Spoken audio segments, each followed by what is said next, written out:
Alex, we are back. Yes, we are still here. Mm-hmm. I need to change that up. Nah, we've been saying we're back for over 100 episodes here. I think we just keep it going. That is true. We don't have Daniel today, so I'm back. Daniel's gone. He's got some stuff going on in his life. And he's good. He's all right.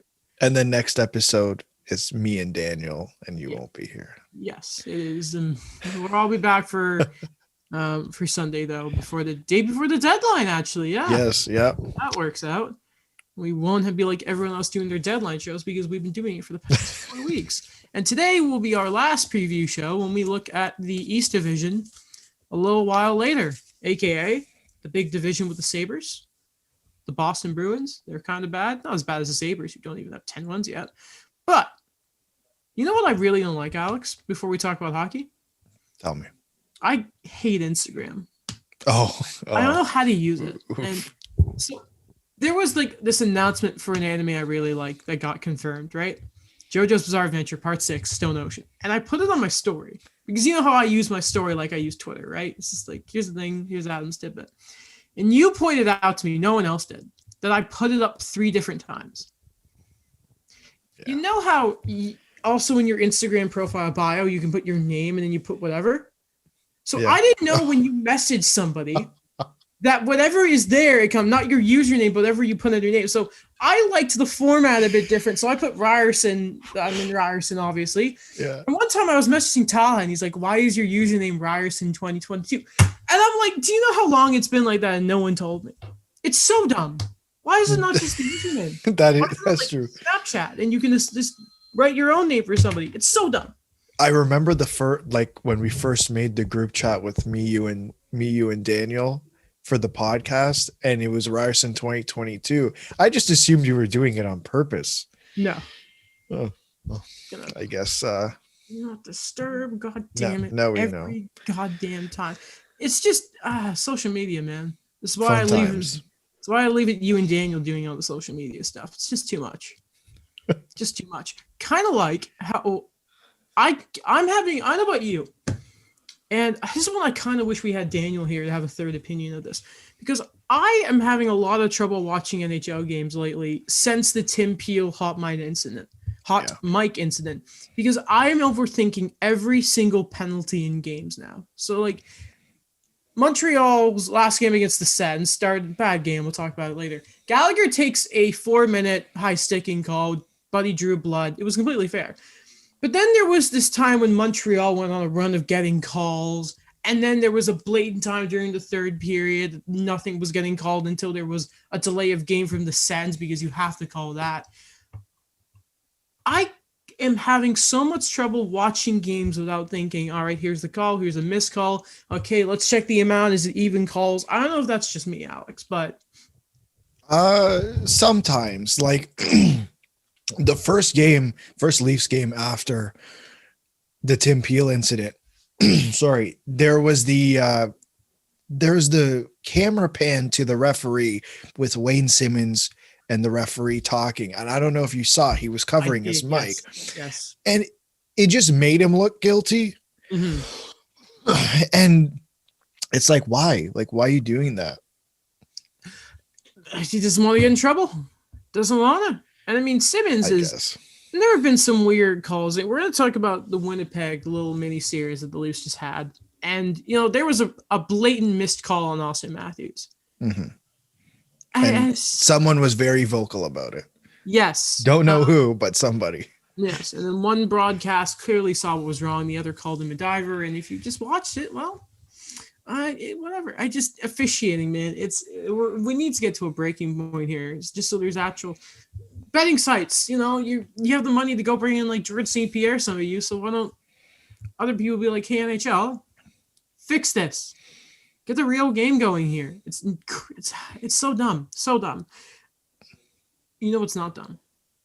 What? We have another name that looks like might get traded next week. Because it is Monday. Yeah, because we had Easter. In 7 days, we're away from the deadline here.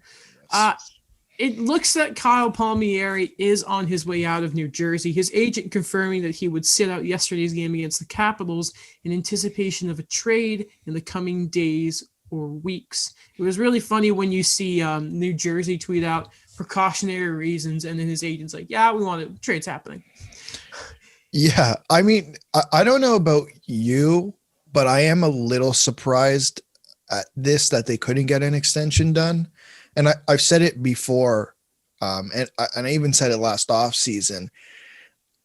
I think this is a guy you want to keep in a way, just because he's been there. He's been through the lows, and there's certain guys you just want to keep on your team. Listen, like, they can get it. You'll see later, like, they can get a considerable package for Kyle Palmieri, but maybe they think otherwise. Maybe they think they have the guys in the room to deal with that, to deal with whatever the next couple of years are going to be for them. So it'll be interesting to see. He's one of the few veteran guys, like, over the age of 26. And, you need those older experienced players to sort of help guide the youngins. And if they get rid of him, I'm thinking, like, the only guys who are going to be there is like Sajak and Vatanen, who are both, by the way, up this year. Right. And I mean, if you're thinking, people listening, wow, where do you guys think Vatanen's going to go? Well, you'll find out a little later. And if you listen to previous episodes and trade deadline previews, you'll see that I think we've traded him at least 8 times. Yeah. And we hope not the Sabres. We hope that the Devils also trade him, because right now we know that poor TSN and Sportsnet are doing their full trade shows from 8 a.m. You monsters. Let me ask you a question. What are you going to be doing next Monday?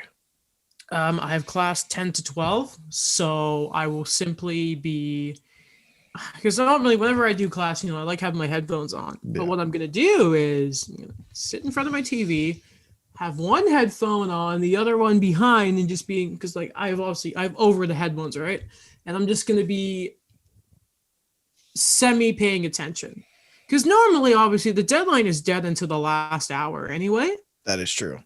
So it's really going to be, the first half of class is going to be nothing, but the second half is going to be sort of nervousness. Like, this class doesn't have an exam, so it's not like I'm basically done with it. I mean, I'm just sort of going to be a good student here. Well, it's the last week of school. Yeah, which is weird to think already, by the way. That is true. But yeah, I that's what I'm going to be doing. What about you? I'm going to get up at 8 a.m. Really? Yeah. Alex, I've been doing that for the past couple of years, and every year I'm like, why am I doing this? I know it's going to be, why am I doing this? But I'm going to do it. I'm going to try. Probably not going to happen, but we're going to at least try. Mm-hmm. Poor Jutchi, poor Merrick. They're going to be busy tomorrow. And it's not like they can have a ton of people in the studio too, because, COVID's a bit of a problem. So I wonder how many people they're going to, I wonder if they're getting Cassie and Kevin and non-TSN in Sportsnet for the whole day. Especially because since they're out west, it's going to be even worse for them. Are TSN going to bring in Steve Simmons like they always do in the year, and he's like in the fourth string panel? Man, COVID is just ruining the broadcast in every single way. But it has also had a very big effect throughout the year in the NHL. And over the past few weeks, it's really started to hit the North Division. The Habs obviously had some games postponed, but it looks like we have one player who has COVID, and that's Yoel Armia, but apparently he'll be back pretty soon. The big story, and we're going to talk about stuff like Demko and Hughes and Pedersen in a second here, because there's been news about their contract negotiations. But first, the Vancouver Canucks. Now, as of yesterday, I believe there were 21, because in the late hours during the Leafs game, actually, Dreger said that another player. So 21 cases in Vancouver, and I believe that includes staff. Those are players with I believe it's the Brazilian strain of COVID. I believe so, yeah. Friedman has said, by the way, that it doesn't look like it's connected to Montreal's case. Apparently, Montreal had the European strain of the virus, which is so weird. Apparently, family members are also being affected, and the symptoms, Dreger sort of tweeted about them. Go check it out. It's not good. And I think first thing we need to say, obviously, is you wish them, like everyone who's affected right now, a safe recovery. Because of course that is what's most important right now. Yeah. You know what they say. The game comes second to safety. 1,000%. Yeah. So, I guess the first question here is, you said something very interesting in the group chat during headlines on Saturday, and that was to do with something Elliot Friedman pointed out. Yeah, just quickly before that, I want to say, just think about how crazy this situation is, that you weren't on the show on Wednesday, but Daniel and I were talking about Adam Gaudette, right? Because he was the confirmed case at the time. And now we're at a point where there are 21 positive cases, and it is Monday. It's been less than a week, and we've gone from 1 to 21, which should say a lot.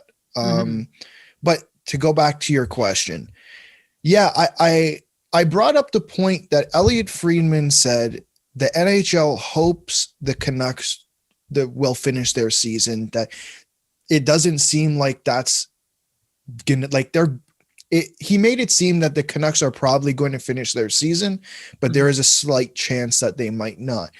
And I raised the point that when Elliot Friedman says something, it should be taken very seriously. He doesn't seem like the type of guy to, and most of the insiders don't. Like, I don't want to pinpoint just Friedman here, but when they say something, I take it seriously, because they're not going to put out information that they don't believe is true. And I think even at 31 Thoughts Live, he had brought this up, or on a broadcast, that he gets two sources. Right? He has two sources confirm something, unless it's trade deadline craziness. So two people have had to have confirmed this for him to say that on live television. Especially Hockey Night in Canada. Like, that is, they only say the juiciness of the juiciness, the juiciest, the ripest of fruit. Right. If an apple is a story, they only get the shiniest, juiciest apple. Exactly. In this case, though, it's not a very healthy apple. No. And a big part is, I think a lot of people might we don't know the specifics of anything right now, but apparently a big part of this Brazilian strain is just how quickly it does spread.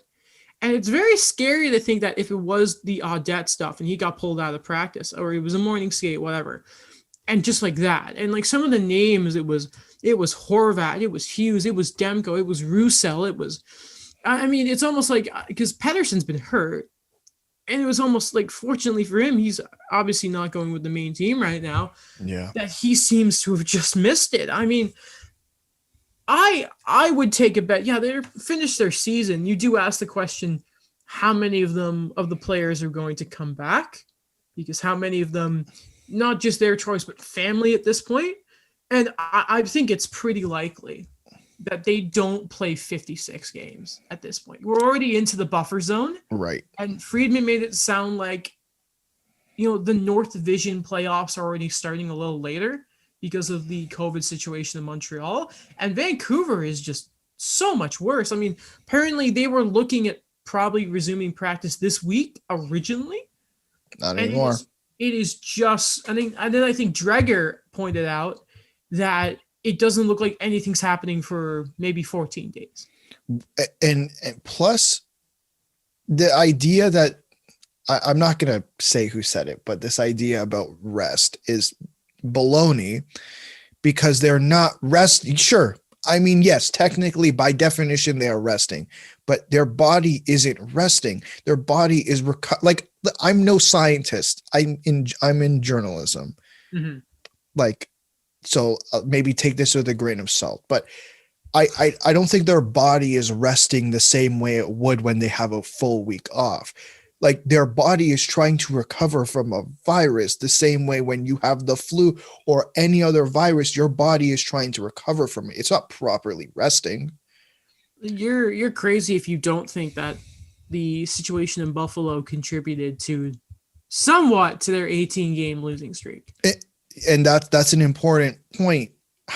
what's going to happen when they do start playing again? They're not going to start. They're not going to be running away. Like, that's not happening. These guys, like, even just the short-term effects, let's say assuming what all these guys are saying is true in terms of their symptoms, this is going to take a while to come back from. We talked about guys who are coming back from even just the off season, and it takes them time. Something I always remember is when William Nylander came back, it said, well, it's got to he needs some time to come back and get into proper game shape. Well, how about guys who are recovering from like COVID-19? Like, don't you think that there's that extra time needed?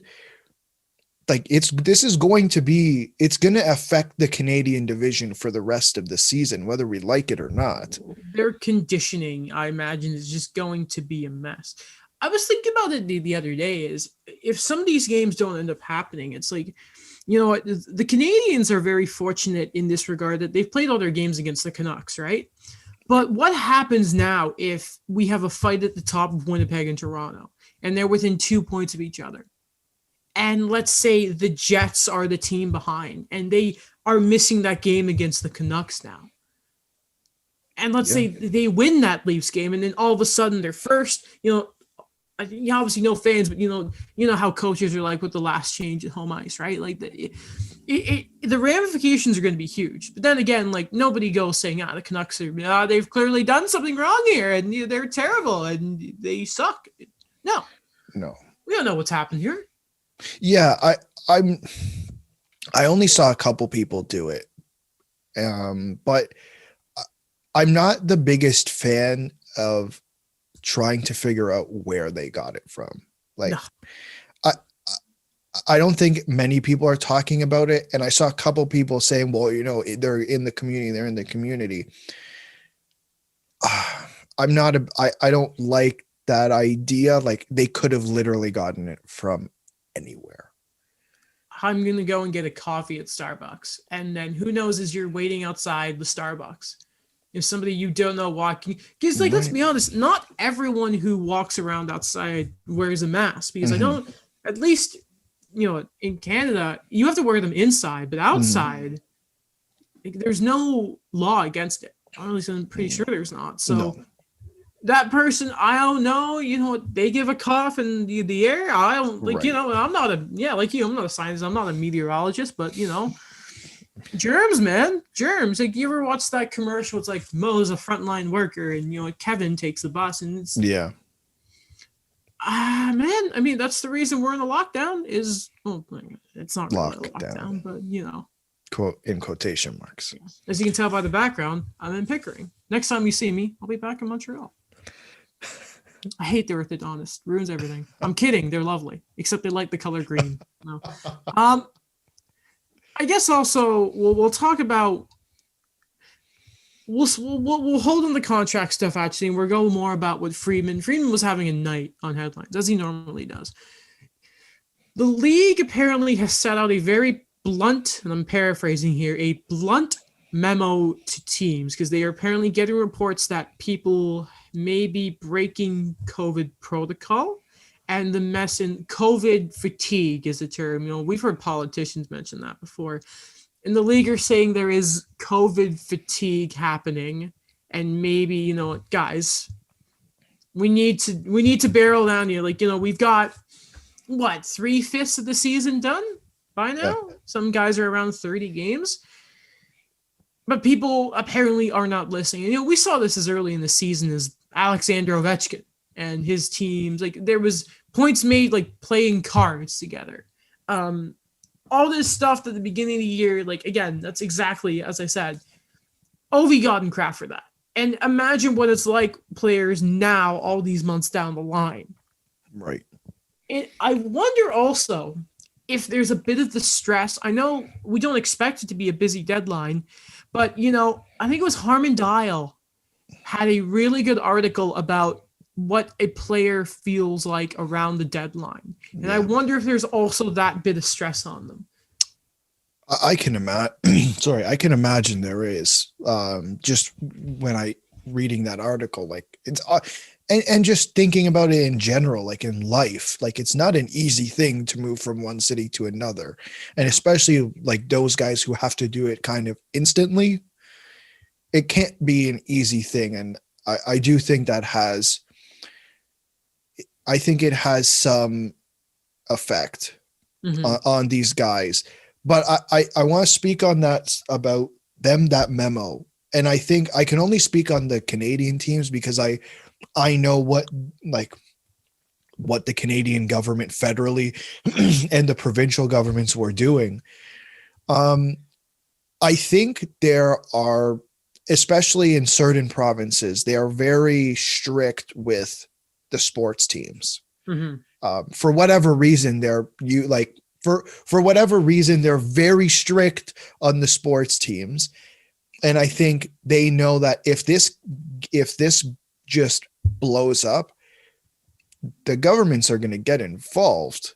Like, I'd be very surprised if right now the federal government and BC's government is not on the phone with the NHL trying to figure out what the hell happened. It's interesting that they're harsher on the athletes right now than, at least in Ontario, than they are in general right now.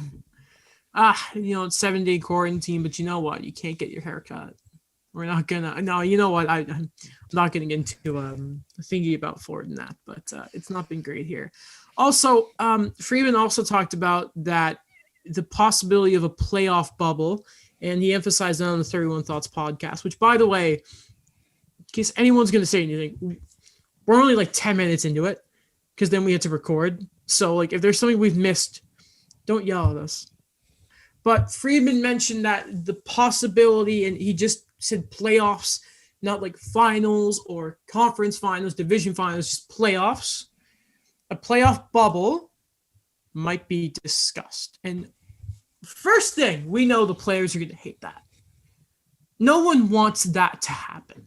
Not to mention a very good point Jeff Merrick made, the financial side, unless we forget how expensive the bubble was. What was it, 100 million last time around? Around there. Around there. I would be very surprised if they didn't go into a bubble with the current situation and with the way things are being done in terms of amount of people being vaccinated per day.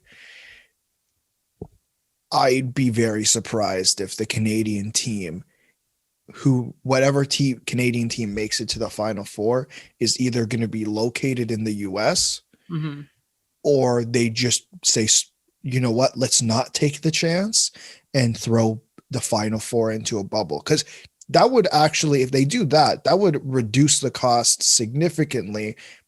And they'd be in the bubble for a month maximum. You got to think at some point, I think if one division, I think, like, because Jim Nill, there was a scare of Rick Bowness last night in the Dallas game, but apparently all the stars apparently have been vaccinated. So it was a thing, whatever. The American teams, we know, like, the states are getting their vaccines. It's not, unfortunately for the Canadians, it sucks looking at right now that we're getting nothing here. But I do wonder, and the idea has been thrown around about maybe a Buffalo sort of situation for the Canadian group, like bringing them into the States and that. Because if there's another break, like if we have a breakout like this towards the end of the year, and let's say it's one of the 4 teams in it, I mean, like, what do you do? Like, it's the worst case scenario, but I mean, and no one wants the bubble, but at the same time, to award the Stanley Cup, they might seriously have to do it, even if it's just, or at least like that section of the league. Like, could you imagine if the entirety of one division, and it would have to probably be the North, going the way COVID is going in Canada, if they were just gone? That's it. Whoever wins the East is gone. Like, that could happen if we don't do a bubble. It may be for the best thing for the playoffs. And again, I will say that, you remember how much I was against the bubble last summer. Like, I mean, most people were, though. I think that was the general consensus, considering the situation we were dealing with at the time. like if we look back on it, there was a lot less there was a lot less knowledge known about what we can do back then compared to now. Scary. It was like we didn't know what was gonna happen in March. Toilet paper. We didn't have to. Right, exactly. For some reason, that's what people went for. Whatever. Not different topic, a different conversation. I can see the league saying, you know what? In Canada specifically, they put the 4 teams into a bubble. They put the 4 teams into a bubble. But again, I think it depends on what the situation is, because from what I've read so far, it seems like by the time we get to playoffs, the United States, in terms of vaccinating people, could be so far ahead that, you know what, maybe they don't need a bubble. Yeah. By the way, you know what I love about being back in Pickering when we record the show? What? Hearing motorcycles. God damn They're it. back. They're back. Yeah. Been a Again, while. everyone well in Vancouver, you hope they all recover. Some news sucks for the show, because you guys talked about a possible like the Demko stuff, but like an hour after you guys finished, it broke that the Canucks have signed 25-year-old. I didn't know he was already that old. 26 in December 8th, by the way. Thatcher Demko to a 5-year contract extension worth $25 million. That's an AAV of $5 million. It's weird. Sometimes you see a goalie signing and you're like, we don't know about him. But there's just this good grace that Thatcher Demko has gotten since the bubble. And then I would say probably a month and a bit into the season once he became Bubble Demko, which I actually hate that term because it's not like he was a highly touted goalie since college, but hey, it's not like the EA video games had him at medium elite potential since forever. And remind me, where are their offices located who do the NHL games? I think Vancouver. Of course. But, you know, I don't know what it is. I feel like a part of me should definitely be wary of this deal. But if it's good, like if Demko continues this way, that is a good contract for a team that desperately needs them. It could turn out to be a good contract. I want to shout out Daniel because he was very right last episode. Number one, in terms of he said he should go longer term, and he did. Mm-hmm. And what Vancouver did a really interesting thing here. They took their time with Thatcher Demko. And I think it seemed to have paid off. And I know he had a slow start to the season. But yeah, like who didn't on that team? And there's lots of players league wide who had a slow start. But you're right. This could turn out to be a very, very good deal for the team if he does perform. And that would be very beneficial to them because they are in a very messy situation.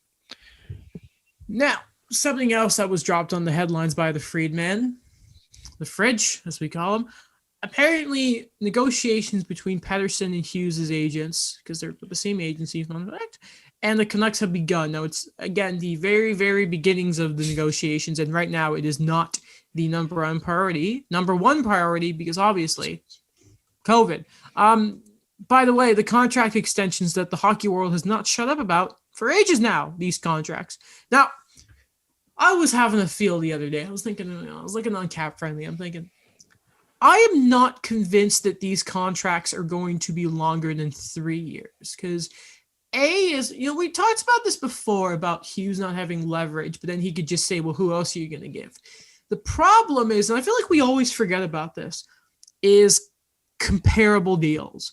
And I'm thinking Sergachev, 3 years, like 4.8. It's going to be more money than that because Tampa taxes, BS stuff. You know, Werenski was like 3 years, $5 million. McAvoy's around the same thing. Not to mention, with the world of COVID and the cap, like the flat cap that is going to be here for the foreseeable future, at least with Hughes, I don't see it. Pettersson, maybe the same, and you'd probably go off the Braden Point contract, because it's not like this was the year Pettersson was supposed to. Remember, people were like, Hart Trophy. Remember, the Canucks fans were like, who's Matthews? Well, Pettersson's here.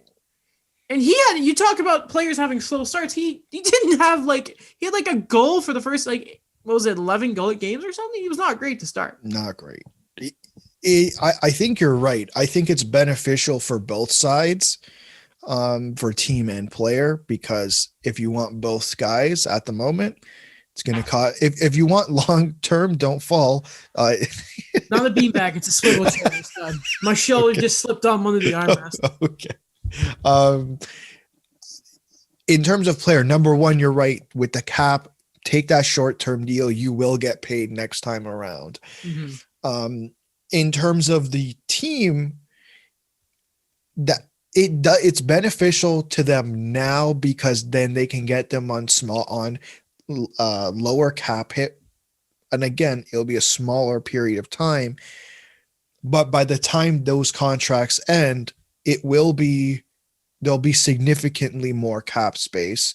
But I think we talked about this last night. Mm-hmm. They'd put themselves in such a horrible situation in the future.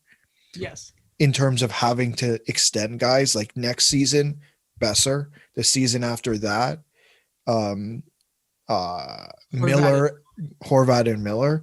And then the year after that, assuming these guys sign 3-year deals, that would be Hughes and Pettersson again. Looking even at just getting the money for a supporting cast, you can basically say that the Alex Edler money is going to go straight to Hughes. And you look at Pettersson, and it's all right, so the money there, if you're saying at least $6 million, that's, I would say, the Tanner Pearson contract and the Brandon Sutter, who are a few of their good quality depth pieces. It is you talk about, it's just, we've said it so many times, their cap situation is just so hard. Well, you said it. You said something interesting last night. You said, why do they care so much about the Tanner Pearson contract? Why is this such a hot topic for Vancouver fans? And it's well, they don't have anyone else at the moment. Mm-hmm. It's just been a damn charade with him all year. It was that, remember a few weeks ago, that terrible betting conference when he's like, we're going to try and re-sign him. And then the week later, there were reports of, it's not going well. They're going to trade him.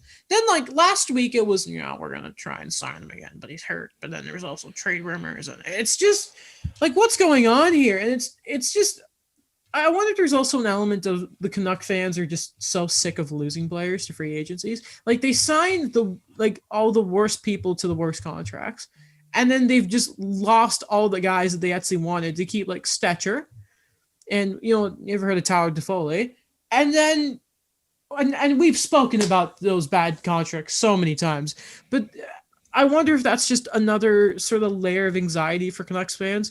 It's just my thing is, when you have these two star players that are, again, the centerman and the right-handed defenseman who plays the game you want to play in this day and age.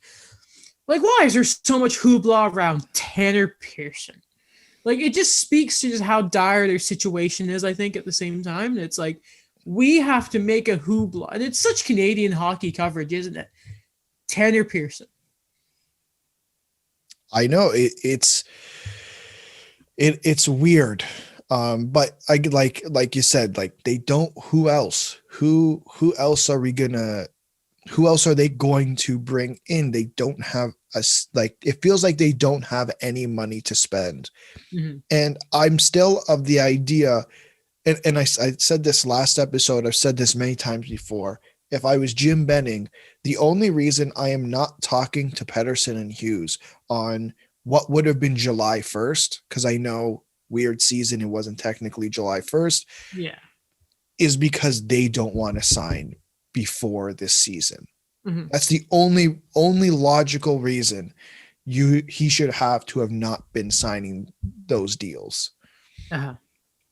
And you can probably point to that happening because was it Hughes or Pettersson I think it was Hughes who switched to Pettersson's agency. I believe so, yes. Mm-hmm. Right. Well, the Canucks. There is always something to talk about with the Vancouver Canucks. Through better, through worse. I mean, they give us content. And again, one more time, because we really want to emphasize it. Everyone getting affected right now in Vancouver, get freaking well. We want to see it. I know we ripped them a lot, like especially me. Like I hate the Canucks. There's just this burning passion, but it's on the ice, not off of it. I'm not. Yeah. Terrible. Not terrible. You make a good point. Like I feel like sometimes it seems like they're the same, but like there's not. They're separate, right? Like there's on the ice, there's off the ice, and I think that's an important. Like that should be a very important part of this conversation. You could hate the Vancouver Canucks, like worse than you. There's probably people out there who despise the Vancouver Canucks. I think some of their fans hate them more than I do. You're right. But at the end of the day, like they're still human beings. Yes. Like, listen, you don't like Josh Archibald playing in the top 6. But if he got COVID, you'd be like, you know what, Josh? Yeah. Better. Yeah, exactly. Yeah. Same with Andrew Mangiapane. Yeah. Just, you know what? Be careful. Get the calories. Eat your bread. Exactly. That's a perfect transition because big win over the Calgary Flames last night for the Toronto Maple Leafs. The slump is pretty much over now. They've won 3 straight, 2 massive wins over the Jets, who are chasing them to try and get first in that division. First, though, I want to go back to, I think it was the second game between Toronto and Winnipeg, when there was the blatant, like, you can call it cross-check, call it boarding, whatever you want. The missed call on Austin Matthews, that was, like, the mics picked up some certain bad words. Gotta love hot mics nowadays. We're getting a lot of that good stuff this year. And this kind of goes back to the whole thing of, like, this is different than, like, McDavid and, like, not getting suspended, right? And the people talking about the frustrations that he gets. Like, make the freaking call. This is just my opinion, though. That idea that he's frustrated, so he should let them do it. That the refs should let them do it. It's a very lazy narrative. I wasn't here for that episode, was I? No, so the last one. Yeah, so I'd like to ask you about what you thought of that, because I can imagine it's not. It's McDavid got rocked earlier in the shift by Kotkaniemi, so he was predatory. Yeah. He went after him. He went up. Mm-hmm. It should have been a suspension. And again, like, I think his salary is $14 million this year, and yeah, taxes, whatever. I've seen McDavid's mansion. I don't care. Like whatever. Oh no, he probably only makes like $7 million. I don't care. It was less than like 1% of what he makes on salary. Like, dude. But anyway, like, looking at Matthews, I'm like, man, call the damn calls on the Stars. Like, you cannot. Like, if I was a Leafs fan, I would be worried if, like, anybody makes any sort of stupid hit on Austin Matthews, especially, like, if his shoulder is to the boards, right? Because everyone thinks back about, like, to the Cronwall hit. Oh, like, protect your stars. Just protect your stars. I don't care about Joe Smith in the NBA. No one cares about Joe Smith in the NBA. You think they're talking about Joe Smith on the deadline for the NBA? No. No one cares. But I think if we want them to be consistent, I agree with you. Like, make the call. Mm-hmm. But like, I think if we want them to be consistent, it doesn't matter if it's Austin Matthews or if it's Frederick Gauthier. Like, you gotta make the call. Mm-hmm. It's like, it's the rule book, right? Like, I get the point you're making, and a lot of people make that same argument as well. Just my thing is, if we want to be consistent and we want them to call the rule book, it doesn't matter who it is. It needs to be called. Like, at the end of the day, the solution is that play needed to be called. You can call me. I am a crying Leafs fan. I don't care. It should have been called. I just, Jeff Merrick on 31 Thoughts was talking once about, like, do you want it by the rule book? Because then, do you do that extra stepped icing call? And I felt like he was kind of missing the point. There's a difference between, putting a microscope on an offside call, which It seems like they've finally fixed that this season. I haven't seen too many bad offside. We still don't know what goaltender interference is, but I don't think we ever will. Will we ever? No.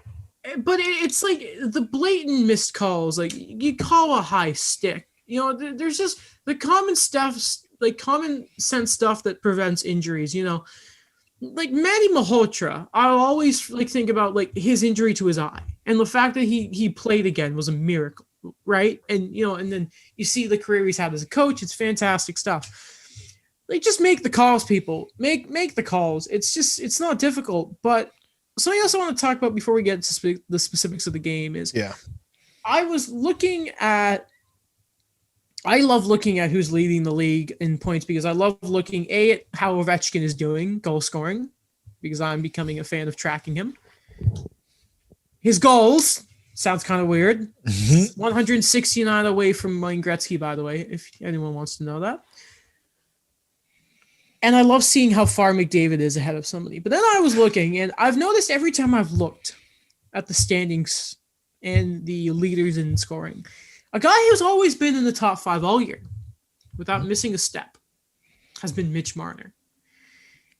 And I know it's because he makes $11 million that he doesn't quite... It's like he is playing at the standard of the contract, but I just think it's a bit of a crime that nobody is really...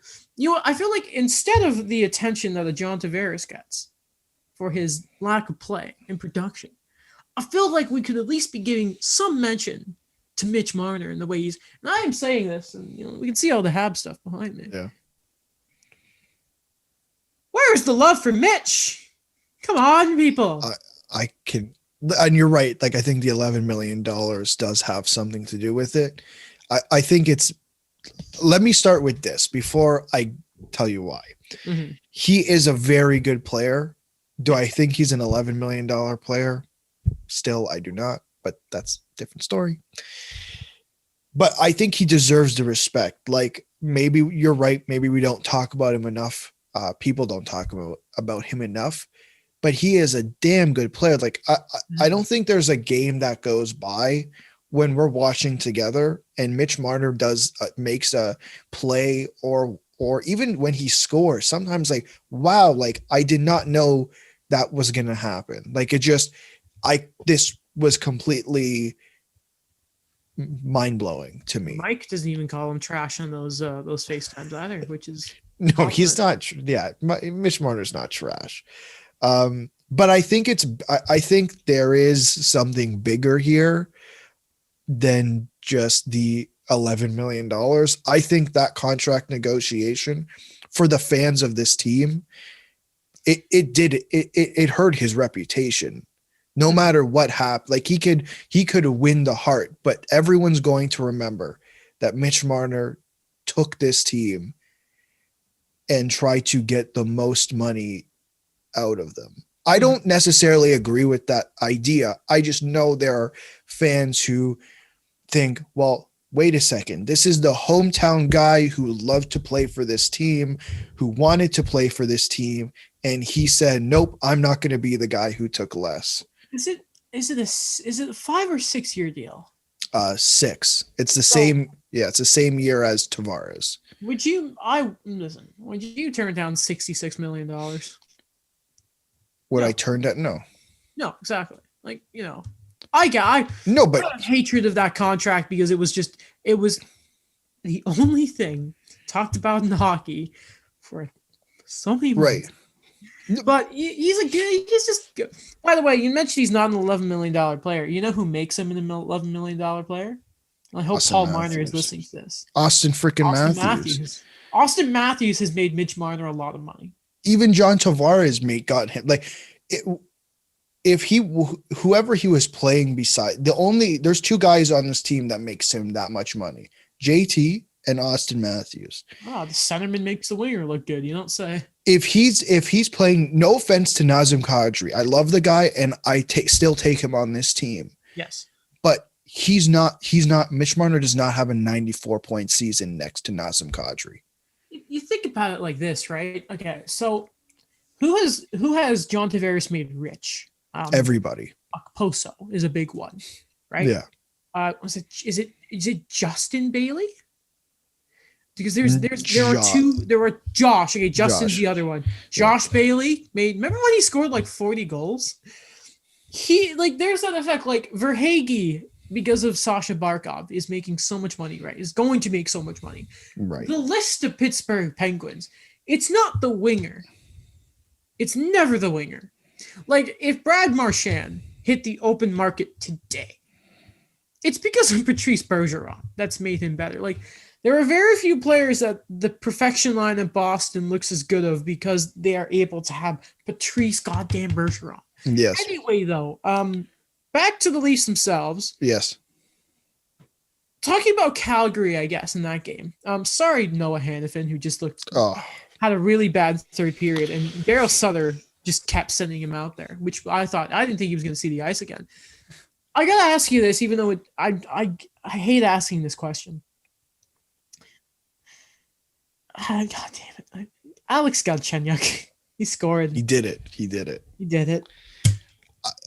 You know my thoughts on Alex Galchenyuk. I still think he is, I see him more as a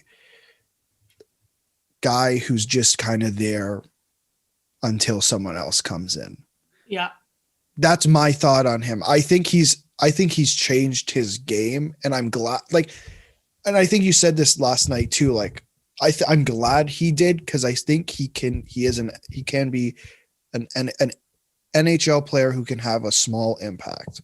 Yeah. And Mike brought this up to me a few nights ago, and he said, he's changed the way he's played in a way. Like, he's more than happy to go into the corners and go get the puck. And that's why he fits on that line. Yep. That line needs someone to go and get that puck, because JT's not really going to do it. Like, he can, but you'd rather have him in a position where he's open to score. And we all know William Nylander's not going to do it. I love the guy, but he's not going to go do it. No. So that line needs someone to do it. Legit doing everything asked of him. And I remember a big problem with Galchenyuk back when he was in Montreal is the man was never in position. And it's Right. like, man, if your job is just, hey, go get the puck, it's hard to screw that up. But you know what? You give credit to the guy listen, you have to be good to play with good players.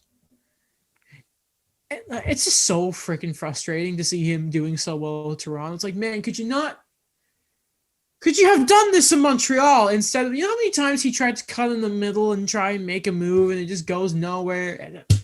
Anyway, listen, I'm happy for him. And if the good thing is he's proved that if there is is it probably going to be Granlund coming in? Like, who knows? Because Nashville, Palmieri, whoever, it helps the Leafs so much that if there is an injury on that line, that Gouch can come in and fit it. Like, that is huge for their depth.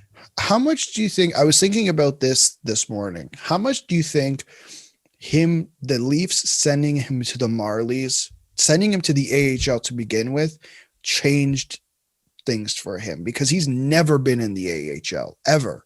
Oh, it's funny you say that, because there's that saying of when you bring a prospect in, there's no point in bringing them into play until they have dominated at the level they were previously at, right? And I'm sure it was good for him to just sort of be able to play at the Marlies level and just be a great. There was a game against Laval Rocket. He was I think in a loss, he was the third star. I mean, I think it did good for his confidence. And then when you can come in, it seems like he gets along a lot with William Nylander. The personality wise, apparently, they're both stylish dudes, which, Montreal don't seem to like those players. God damn it. I'm sure it had a good effect on him. And and there's nothing wrong with that. There's nothing wrong with that. I'm not bitter at all, Alex. Not bitter at all. Okay. Another story is Jack Campbell is never going to lose a hockey game, even though, and I know we're talking about Calgary and Hutchinson was in and it was whatever, but Hutchinson, what is there to say? He did good. Okay. He did bad. We expected of him, whatever with him. But Jack Campbell, he's never going to lose again. I mean, you might as well give him the Vezina, right? Obviously. Right. No, he's looked. I don't think there's been many games this season that he's looked bad. Mhm. And I think that's the positive here. I don't know if he's going to play tonight. There were still questions about him playing tonight. So we actually might get to watch Vinny Vavalainen play, which is a little scary, but I will deal with that in my own way. And have Michael Hutchinson back him up. That's scary, but that's fine. Just quickly went on Twitter to see if there's any sort of Leaf stuff, but apparently not. God damn it. CJ, what are you doing?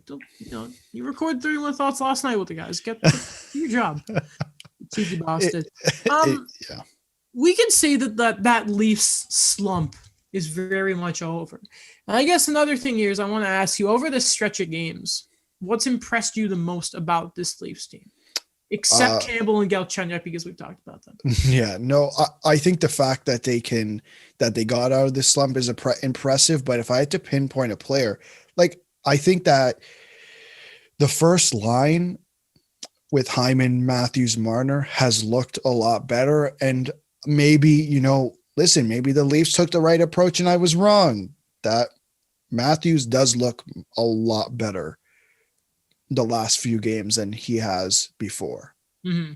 That's what's impressed me. And the fact that the D and we're almost 40 games in has looked really good. So I'm very happy about that. Mm-hmm. That probably helps that Marincin has not touched the ice. Probably. Mm-hmm. Anything else on the Leafs you want to cover? They're out of this slump, but their power play looks Yes. Not that's great. That's just a matter of I see that as that will only last for so long.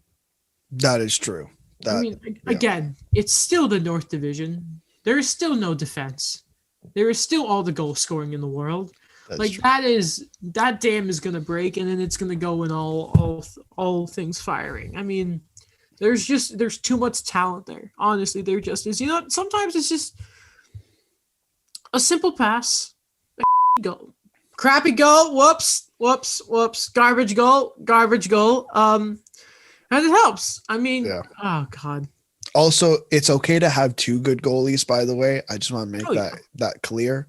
So it's okay if Freddie becomes healthy and Campbell is still good. I just want to let Leaf fans know that we don't need to pick sides. It's okay to have two goalies. So let's think about, Tampa. Tampa were a bit weird because they just never looked like they were ever going to lose. But McElhinney was a good backup. I don't think he even played once the actual playoffs started. I don't think he did. St. Louis had Binnington, who was good at the time, and Jake Allen, good. Washington had Grubauer, who's gone on to play how well in Colorado, and at the time, Braden Holtby was magnificent. Yep. Pittsburgh had Matt Murray, and you may have heard of Marc-Andre Fleury, Hall of Famer one day. I think that says plenty about how you need to have two good goaltenders. Exactly. I think that says all you need to know. Okay, going on to Montreal. It looks like Eric Stahl will make his debut tonight. And I think everyone had a bit of a panic attack, myself included, for a second here. Because it looked like Eric Stahl was the second line today, with Jesperi Kotkaniemi on the fourth line.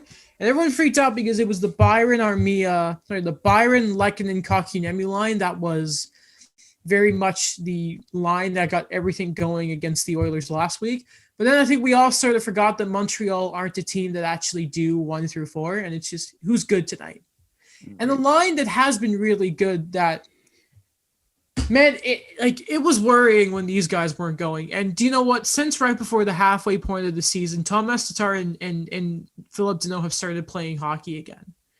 And it has now reunited the line of Tatar, Deneau, and Gallagher. And it has been absolutely massive for the Canadians that this line has finally come back to life. Well, aren't you glad that Deneau is good again? Yeah. It's great. So good. Again, I always wonder, where are Montreal in the standings today if he had just signed that damn contract and he hadn't had just laid an egg at the beginning of the year? Like, what would have happened? But, whatever. It didn't happen.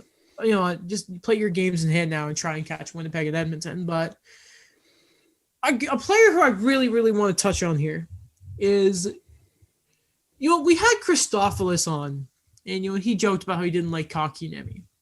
And I saw people going on about the Kotkaniemi pick over Tkachuk again. And I was thinking, okay, I don't know if how many people have actually been watching the young Finn since Ducharme took over, because he has been a completely different player. I don't get it. He is finally at that point. Like, he's obviously not at his, he's not like wicked good, reckon he's not like Austin Matthews. I'm not saying that, but it's just, he's actually seems to be getting some confidence from a coach. And in previous years, he was still playing with like Lehkonen and Armia, but it wasn't like he was able to elevate his game. And I feel like now he's at a point where he can actually he's almost elevating those wingers to a point, which as a centerman, we talked about it earlier. Right. It's kind of a pretty good important. Thing. Pretty good. Like, it's a good thing if you can elevate your wingers. Yeah. You're right. I haven't watched a whole lot of Montreal just because most of the time they play at the same time as Toronto, but and it's freaking blacked out because the NHL hates scoring the game. That too. But from what I've seen, it seems like it's the Kotkaniemi who was in the bubble in the summer. Yes. Because the Kotkaniemi that was in the bubble, or who was playing in the bubble, was a different Kotkaniemi who was playing during the regular season. Mm-hmm. So I feel like I'm starting to see that again. And I think that's what the most important thing is. Mm-hmm. And, the Habs are going to be looking for a bounce back win because, they just had a 3-game winning streak that was kind of combined with just coming out the gates, like full firing when they came back from their COVID shutdown. And then just a disgusting game against the Sens when there was I'm sorry you saw that picture of, I forget which, I think it was Artem Anisimov just right in front of the net all on his own.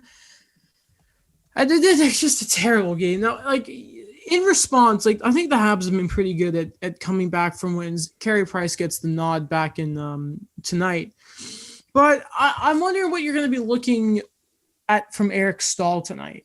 Because it's really weird. It still hasn't quite hit me that he's coming. But, like, apparently he'll be playing net front on the power play as well. Like, Eric Stahl, what's the expectation there?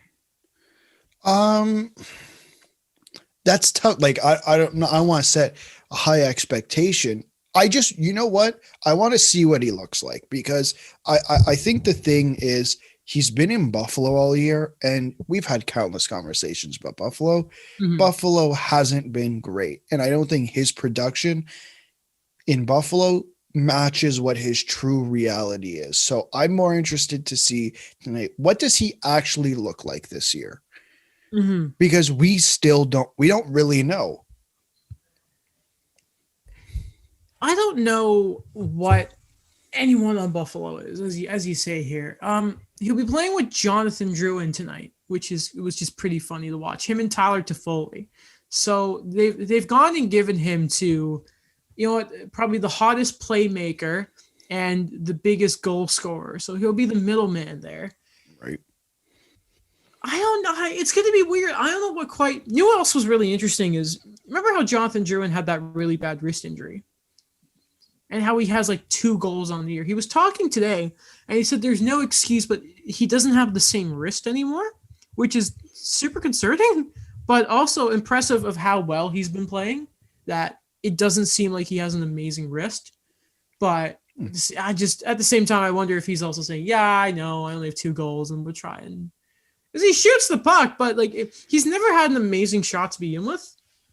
It's always been a bit soft. If you know what I mean? You know how much I like Joe, but yeah, good player. Hopefully tonight, Connor McDavid doesn't, go for another headshot.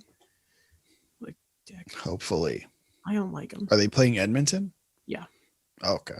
Which is a big, also why they have the Lehkonen Kotkaniemi line back together. It's because Ducharme's like, they killed it last time, so we'll do it again. See It what is- happens. It is a must-win game, isn't it?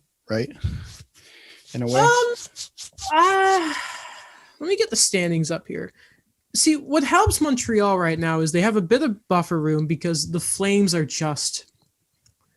Can we just remember that the two teams ahead of the Flames right now are Montreal and Vancouver, the two North teams that have been affected by COVID, and the Flames are behind both of them. I think if Montreal want to now get a shot at moving up in the division, it is a must-win. I think they've had more important games in the past, but as a fan, it's like because of the games in hand over the Oilers, they are very important. But I think it's also, you can say, pretty big in the fact of they need to have a good bounce back. Right. After that Sens game. And again, there's a part of it that just the way the Sens sort of play up, but at the same time, they're minus 41 in their goal differential. Like, I don't understand what is the this? Sens. Antoine Forsberg comes out of nowhere and plays well. What is this? I The Sens are so weird. I have no idea. Like, They're look at weird. this, man. So the Habs have 5 games in hand over the Flames and they're 6 points ahead. 3 games in hand over the Canucks, 6 points ahead. And who knows what the Canucks are going to look like for the rest of the year. Can I tell you something? Sure. If I were to tell you that the Ottawa Senators have never been shut out this year, would you believe me? No. Well, they have never been shut out. How? The Leafs have been shut out, haven't they? Yeah. How? Okay. How? I have no idea. The Sens have never been shut out. Yeah. Yeah. Oh, whatever. Whatever. How does that? Hockey's such a dumb sport sometimes. 38 games into the season, the worst team in the North Division, and they have never been shut out. There's no defense either. And how do they? Okay, the Sens. Who cares? I mean, I don't mean to insult them. Anyway, you know what we should probably do? Tell me. We should probably talk about the trade deadline and looking at the East Division. Let's do it. Okay. So this is our last division to talk about. We saved the East for last because it was really interesting with the big sellers, aka New Jersey and Buffalo. What's annoying is Buffalo obviously have made a trade, but the Islanders, since we started doing this, Anders Lee is now out, so that'll be interesting. Starting with Washington, looking at a middle six winger, we did both look at Bobby Ryan. We ultimately sort of looked at here was a sort of trade involving Daniel Sprong. Now, the reason here is their production's pretty similar. They're about, I think it's last time I checked was 2 points differential between them. Bobby Ryan has played a few more games. However, he has done that on Detroit. And this is not Ryan Dzingel. We know what Bobby Ryan has done throughout his career. And at the same time, is there a more reclamation project type player more than Daniel Sprong that Detroit would love to pick up? He has been through so many teams. Mm-hmm. Like, what is it, by the way, with Pittsburgh Penguins and Washington Capitals? Players, coaches, and just going back and forth between like Carl Hagelin, Niskanen, Todd Reardon. Like, what is it there? It's weird. Like, you'd think that they don't want to play for both teams. Generally, when there is a rivalry, it is frowned upon to play, coach, be part of the organization of those both of the teams. Mm-hmm. It's weird. So it must be a hockey thing. Josh Georges didn't want to sign in Toronto because he was like a big hat. Because obviously he was big for the Habs. It's like, I want that zest. But with the Caps and Pens, it's like whatever. But middle six winger for them. The Islanders definitely want to get some top six scoring. We both had some pretty interesting ones here, Alex, because they're two different philosophies. So why don't you go ahead with your guy? I had Nick Foligno going for a second round pick next year, just because I felt like he would fit in New York. I know he maybe doesn't have the Lou connection that Lou always loves going back to. Mm-hmm. But I feel like he would fit with Barry Trotz in a similar way. He fits really well with John Tortorella. Oh yeah, total systems player, plays hard. I think everyone's a fan of Nick Foligno ever since the All-Star game and like the story with his daughter. Like I love Nick Foligno. I went with a bit more flashiness, and I went with Kyle Palmieri because opposite of you, the Lou connection. Remember that Lou was in New Jersey? I forget that a lot, even though that's where, no big deal. Won some Stanley Cups. That's where he spent most of his time. Yes. The deal is a 2021 first because he's worth it. That and Kiefer Bellows, who has been in trade rumors going back to last deadline, and that big Zach Parise trade that we were all waiting to happen. But it's sad that would have been like the biggest deadline deal in a decade if it had happened. And it's Zach Parise at this point in his career. Well, I think it'd be big. Well, number one, because the Zach Parise contract would be traded, and the Andrew Ladd contract would be traded. How sad is that? Here's the biggest trade at the deadline. It involves moving crap contracts. That's so typical NHL. I think I brought it up a couple weeks ago when the NBA trade deadline had just passed. It's like all these big names seem to have moved. And in the NHL, it feels like we never have that happen. No. And one example of this, the Penguins are looking for a depth defenseman or they need a depth defenseman and a depth center. Yes. Shut up. Oh, motorcycles and my dogs. Okay. Alex, why don't you tell me about a certain defenseman they could get? They're going for this guy again. I think this would be his third time on the team. Jamie Alexiak for a fourth round pick for next year, which would be the same round that he was traded for the last two times. Mm-hmm. Plus either, a Yannick Weber, an Evan Rodriguez, or Frederick Gaudreau just for money. If they want another body back, you know who else Pittsburgh could send? Who? Mark Friedman. Mark Friedman, yes, him too. I didn't think Burke about doesn't that. like him. Really? Yes, I'm kidding. Anyway, okay, so apparently Alex informed me of this. Friedman on 31 Thoughts talks about a possible three-way trade that could have Scott Laughton going to Pittsburgh. Coincidentally, I looked at a Evan Rodriguez and then he'll come back in the summer because he always does, and a second for Scott Laughton at 50% retained. Now, if Montreal and Toronto can make a trade involving Thomas Plekanec, the Pittsburgh Penguins and the Philadelphia Flyers can make a trade too. I think it works. And it's weird with Scott Laughton, eh? Like, there just seems to be this universal love for the guy. Like, I was looking at his possession numbers. They didn't jump out at me. You're looking at possession numbers? I know. It's my go-to thing now. Of course, he's over 50. Let's go. That's it. If it's over 50, it's good. Man, that's how I got Dougie Hamilton my Norris vote. I was like, okay, he's at 53. Pesci's at 53. Flip a coin. So who had the highest Corsi among defensemen? That's who's getting the Norris. Basically. Okay, Boston. They need a top six defenseman. No. They need a top six right winger and a top four defenseman.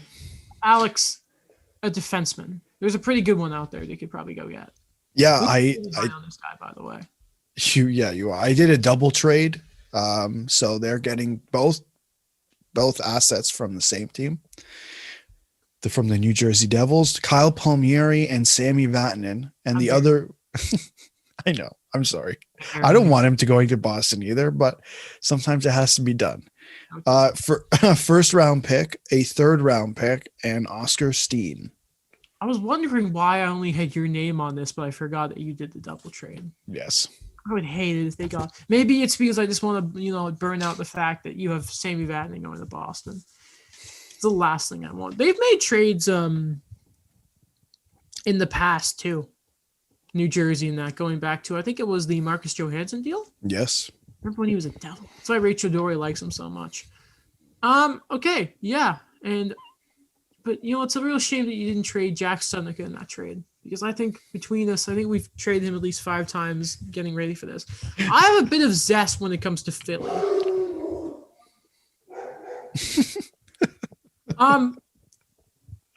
Speculation about Ryan Ellis. We'll try and speak over the dogs here. Okay.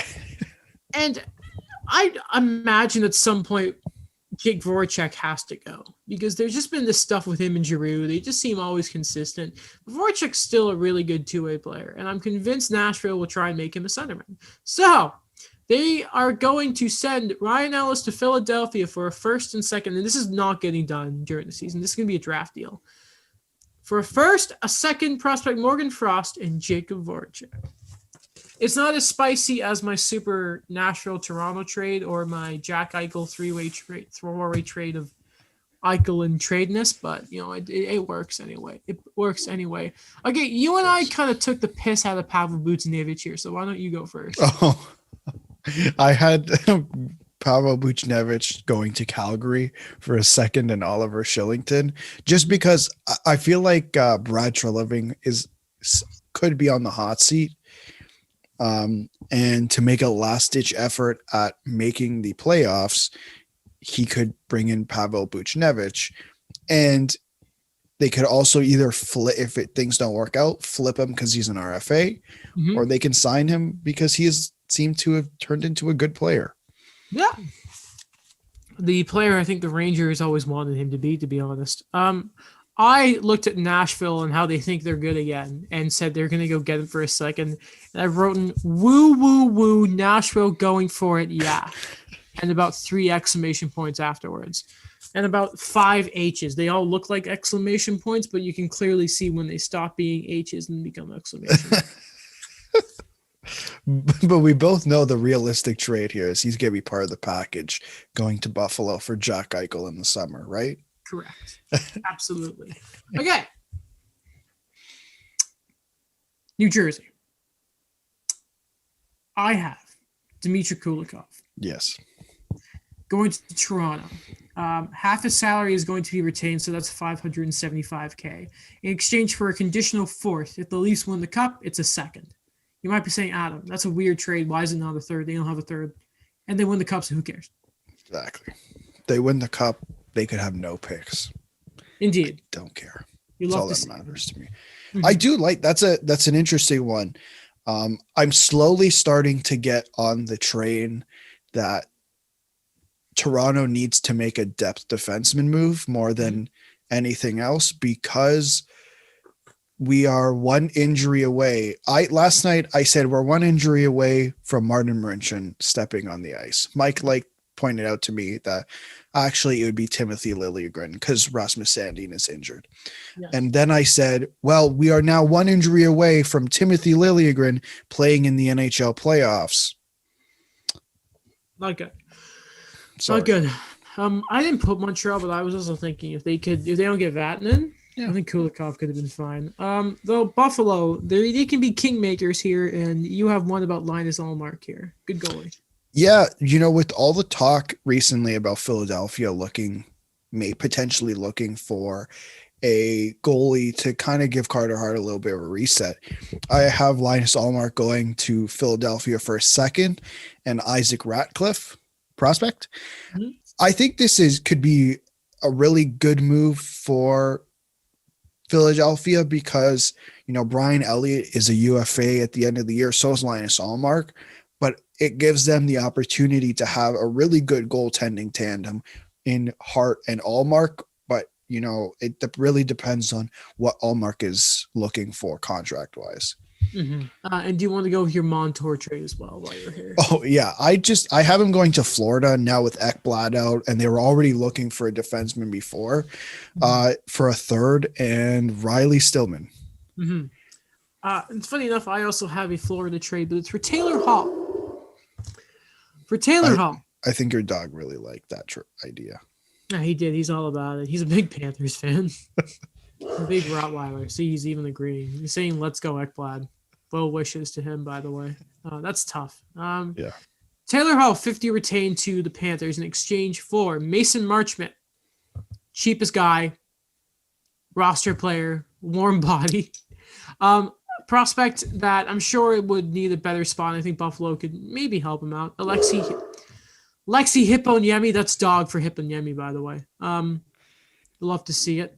And a 2021 second rounder that is a conditional. It becomes a first if the Panthers win the Stanley Cup. I have some unfortunate news for you, though. Has there been a trade? No, there's been a signing. Crap. Mason Marchment just signed a 1-year contract extension with the Panthers. Yeah. Wow. Well, you know what? Your trade still works. Who cares? Expansion fodder. I damn it. So much. Who cares about?